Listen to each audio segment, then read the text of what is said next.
बहुत समय पहले कपिलवस्तु नगरी में एक राजकुमार का जन्म हुआ। नाम रखा गया सिद्धार्थ। वही सिद्धार्थ बड़े होकर गौतम बुद्ध कहलाए।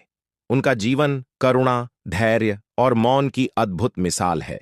बुद्ध जब अपने शिष्यों के साथ गांव-गांव घूमते तो लोग उन्हें सुनने आते। उनके शब्द शांति और ज्ञान से भरे होते थे, लेकिन हर कोई उनकी शिक्षा को समझता नहीं था। कुछ लोग उनका अपमान करते, उन्हें झूठा कहते, यहां तक कि गालियां भी देते। एक दिन की बात है, बुद्ध अपने शिष्यों के साथ बैठे थे। तभी एक व्यक्ति आया और क्रोध में भरकर कठोर शब्द कहने लगा। उसने बुद्ध को अपशब्द कहे, लेकिन बुद्ध मौन बैठे रहे। शिष्य हैरान थे। उन्हें लगा कि गुरु को कुछ तो कहना चाहिए। उनमें से एक ने पूछा, गुरुदेव, यह आदमी आपको गालियां दे रहा है और आप चुप क्यों हैं? बुद्ध ने मुस्कुराते हुए उत्तर दिया, सोचो, यदि कोई तुम्हें उपहार दे और तुम उसे स्वीकार न करो तो वह उपहार किसके पास रह जाता है? शिष्य ने कहा, देने वाले के पास।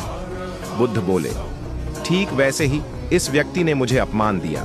मैंने उसे स्वीकार नहीं किया। अब यह अपमान उसी के पास रहेगा। शिष्यों ने उस दिन समझा कि मौन रहना कमजोरी नहीं है। मौन अपमान को भी निष्क्रिय कर देता है। एक और घटना हुई। कुछ लोग बुद्ध की निंदा करने लगे।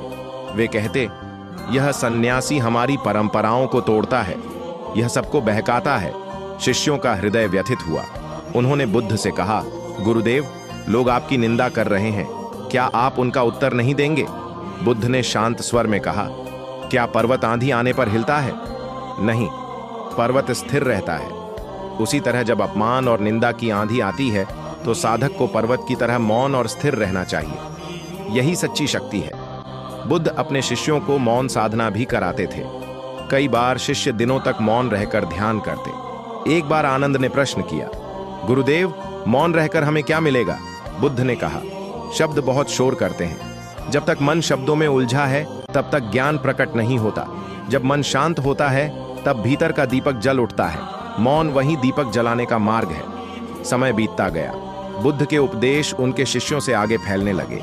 भारत में भिक्षु ध्यान और मौन साधना करने लगे। श्रीलंका और थाईलैंड में मौन आश्रम बने। तिब्बत के लामा मौन रहकर आत्मज्ञान खोजने लगे। चीन और जापान में जैन साधक बिना बोले ध्यान करने लगे। यह परंपरा लगभग 1500 वर्षों से अधिक समय तक चलती रही। चीन में एक भिक्षु की कथा भी प्रसिद्ध है। उसने बुद्ध की शिक्षा अपनाई और 20 वर्ष तक मौन साधना की। जब उसने पहली बार अपना अनुभव साझा किया तो उसके शब्द इतने गहरे थे कि राजा तक प्रभावित हो गया। भिक्षु ने कहा, मैंने जाना कि सबसे बड़ी लड़ाई बाहर की नहीं, भीतर की है। जब मन मौन हो जाता है तो पूरी दुनिया शांत लगने लगती है। बुद्ध का यह संदेश आज भी उतना ही प्रासंगिक है जितना उस समय था। आज का युग शोरगुल से भरा हुआ है। हर कोई बोलना चाहता है, कोई सुनना नहीं चाहता। ऐसे समय में बुद्ध की शिक्षा याद दिलाती है कि मौन में बहुत शक्ति है। जब गुस्सा आए तो चुप रहना चाहिए, जब अपमान मिले तो चुप रहना चाहिए, जब मन विचलित हो तो चुप रहकर ध्यान करना चाहिए। गौतम बुद्ध का जीवन हमें यह सिखाता है कि मौन कमजोरी नहीं, बल्कि आत्मबल का प्रतीक है। यह धैर्य देता है, शांति देता है और आत्मा को ऊंचाई पर ले जाता है। यही कारण है कि उनकी यह प्रेरणा 1500 वर्षों से भी अधिक समय से लोगों के जीवन को दिशा दे रही है और आगे भी देती रहेगी।